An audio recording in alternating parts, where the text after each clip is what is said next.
There are people who are living right down here along the river, and I know homelessness is one of your big focuses. You know, I believe homelessness need not be hopelessness. We know what works.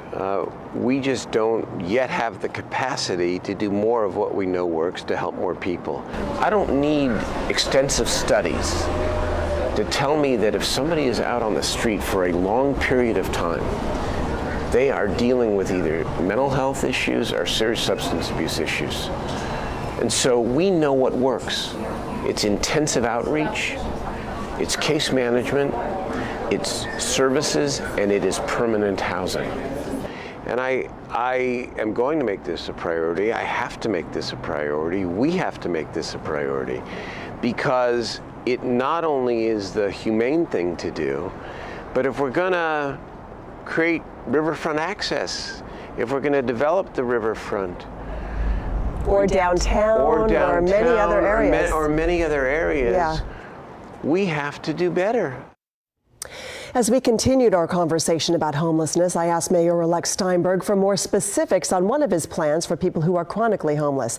As you're about to hear, it's a plan that may very well face some strong opposition, but he says his experience is just part of what's going to convince people. I think one of the strengths I'm going to bring to this job, and it's frankly one of the things I campaigned on, and I think one of the reasons why the people elected me, is because I am very comfortable using my reach and connections with the state legislature and the administration to fight on behalf of Sacramento.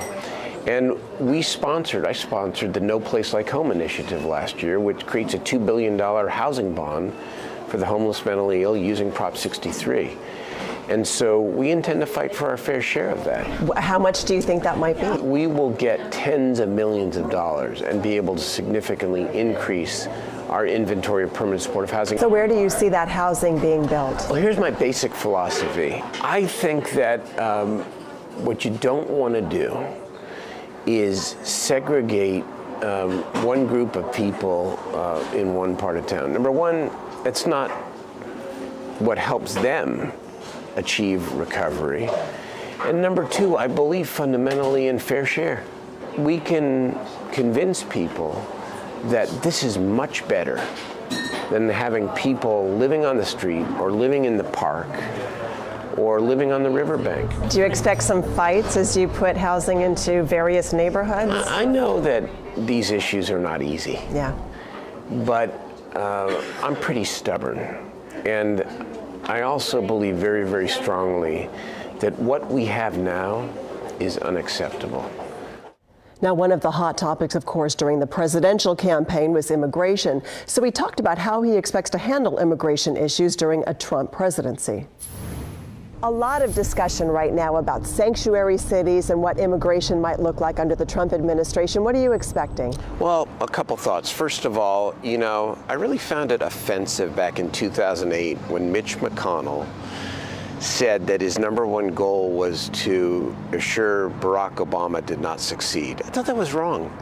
And so as much as I am dispirited and unhappy with the election of Donald Trump, I think we have an obligation to hope for his success. And so my view is that we work with him where we can, and we fight him where we must. If he comes forward with a strong infrastructure package, for example, that benefits Sacramento, then we work together. But on issues of immigration, on issues of civil rights, we give no quarter. Well, let's talk about specifics there. Specifically, where in immigration do you feel like you may have a challenge? Well, I think if he follows through on a campaign promise to deport millions of people, including law-abiding people, including dreamers, people, young people who came to this country, quote, undocumented as infants, who are now going to school or going to college, we're going to fight that. You know, my basic view of politics is this. On most everything you compromise, because that's the nature of trying to get something done. The one exception are people's civil rights. You don't compromise people's civil rights.